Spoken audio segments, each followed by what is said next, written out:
Today in Parliament. Order! This has not happened. Order! Order? No, I'm not. Order! Mr. Blackford, I'm not. Order!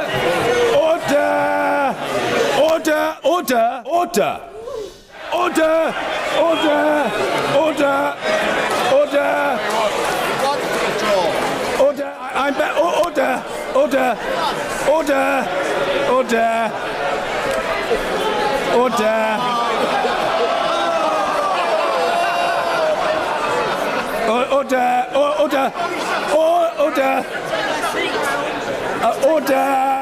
I say order!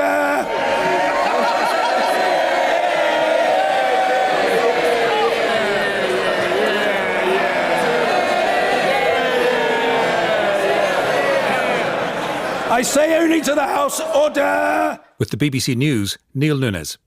Scottish National Party MPs have walked out of the Commons after their leader at Westminster, Ian Blackford, was barred from the chamber during Prime Minister's questions.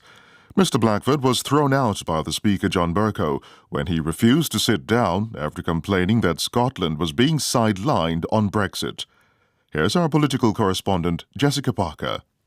Tensions over Brexit boiled over in the Commons today when Scottish National Party MPs walked out of the chamber.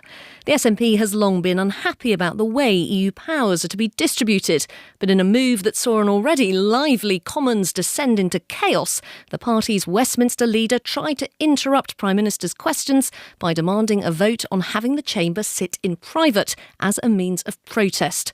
The Speaker, John Bercow, said he could have his vote after question time, but Ian Blackford refused to sit down and was eventually ordered from the chamber. His SNP colleagues then followed. It's a move that's being dismissed by some as grandstanding, but Mr Blackford says that the powers of the Scottish Government are being demeaned and that he will not stand idly by.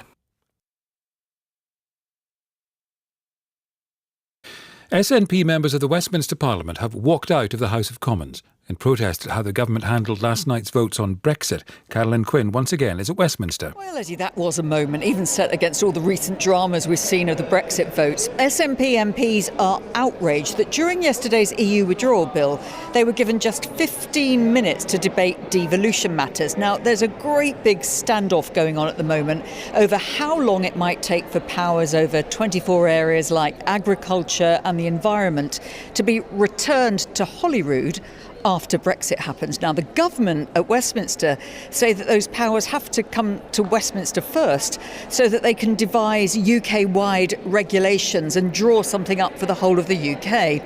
The SNP say that that's a democratic outrage. They should go straight back to Scotland. So their leader at Westminster, Ian Blackford, chose the highest profile moment of the parliamentary week to draw attention to what they regard as a power grab. He tried to provoke a vote. Under the circumstances, given the disrespect that's shown, I have got no option but to ask that this House now sits in private. Now, that word "to sit in private," it's a parliamentary device usually used to disrupt or delay the House proceedings by calling for a vote. Chaos ensued as the Speaker tried to assert control. Order! The Speaker telling Mr Blackford he could make his point after PMQs and ordering to sit down. In light of the persistent and repeated refusal of the Right Honourable Gentleman to resume his seat when so instructed, I order the Right Honourable Gentleman to withdraw immediately from the House for order for the remainder of this day's sitting. He is so in... Right, he won't. Right, well, we'll have to have the vote.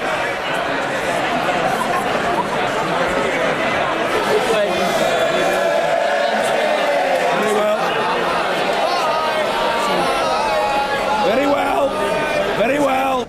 You can hear the shouts of bye-bye that was coming from Tories on the benches opposite as the SNP ranks stormed out noisily en masse, and they were shouting at the Speaker. Nobody seemed to know what was going on. The Speaker had to consult his clerks next to him to find out what should happen next. And in the meantime, some nifty Labour MPs shifted into the seats on the SNP benches that those SNP MPs had vacated. Now, ironically, the SNP had already applied for an emergency debate on this whole issue, and they only needed one of their number to formally request it in the chamber. But because they'd all walked out, there was no one left actually in the chamber to move that request, so that emergency debate isn't happening after all. The Scottish Secretary David Mundell said that it was unfortunate that there'd been so little time for a debate yesterday.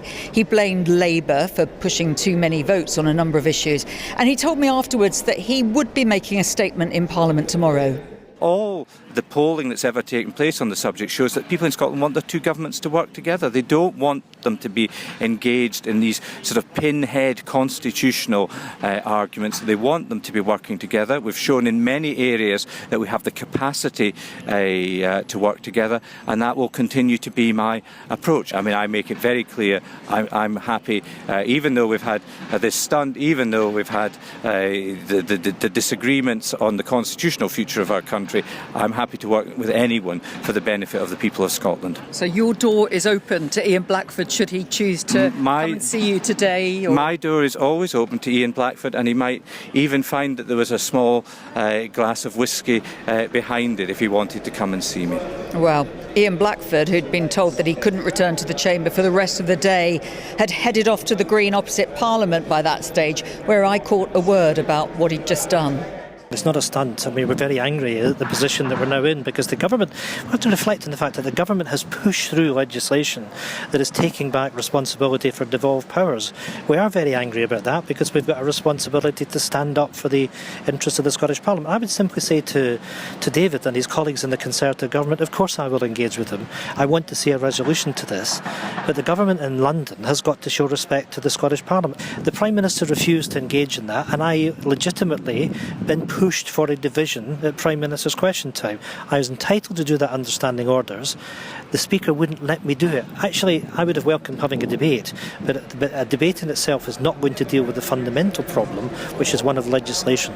Well, the Speaker does have the power to kick out MPs who disregard his authority, and Mr Blackford's the 9th MP to have been kicked out since 1992. Today's events, Eddie, may seem farcical and a bit arcane, but, you know, the SNP are deadly serious over this, and they don't intend to back down. Caroline, thanks for that. Stay where you are. I want to check back in with you again in just a moment on the broader Brexit debate.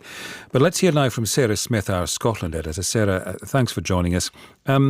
How do Scottish politics break down? We know what the SNP think. How many people think this is a constitutional crisis, and how many others, to quote Mr Mundell, think it's a pinhead constitutional argument?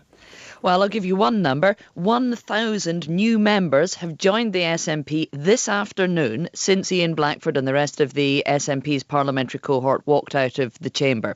So the SNP clearly think that this is playing well for them. The First Minister, Nicola Sturgeon, has been telling the BBC that she's had all sorts of messages from people who are not necessarily SNP supporters saying that they agree with her that the Scottish Parliament is being treated with contempt, as she says, and that they're angry about this. The political reaction is slightly different. The Scottish Conservatives dismiss what happened this afternoon as a manufactured stunt. Ruth Davidson, their leader, has been tweeting about Grievo Max. That's a reference to her accusation that the SNP are always using grievance politics to further their aims. Labour, and this is more interesting, say that the SNP are just playing political games rather than standing up for Scotland. But Labour voted with the SNP and the Lib Dems and the Greens to refuse consent to the EU Withdrawal Bill in the Scottish Parliament last month. It was only the Tories who voted against that. So Labour were all in favour of refusing consent to the EU Withdrawal Bill, and yet now that that has been imposed on the Scottish Parliament by Westminster, they say that the SNP are just playing political games. How will these constitutional difficulties be resolved? Well, the Scottish Secretary David Mundell, who you just heard from there, is going to make a statement tomorrow, and he's going to explain to MPs the constitutional situation about the arcanely named Sewell Convention and legislative consent motions. In essence, what he'll do is explain to MPs in Westminster that Holyrood cannot block the EU legislation, that Westminster does have the power to impose this on Scotland. But it's the first time in nearly 20 years of devolution that Westminster has ignored a motion from the Scottish Parliament saying that they don't consent to legislation going through the House of Commons. And so it does create a big constitutional standoff. Nicola Sturgeon told the BBC tonight that as a result of that, it can no longer be business as usual because the convention that underpins devolution, she says, has been ripped up by the Westminster government. It's pretty clear that the SNP are going to consider to try and use every option they can to continue to highlight this issue, even if they can't legally prevent the legislation going through. Sarah, thank you. Sarah Smith, our Scotland editor. Now,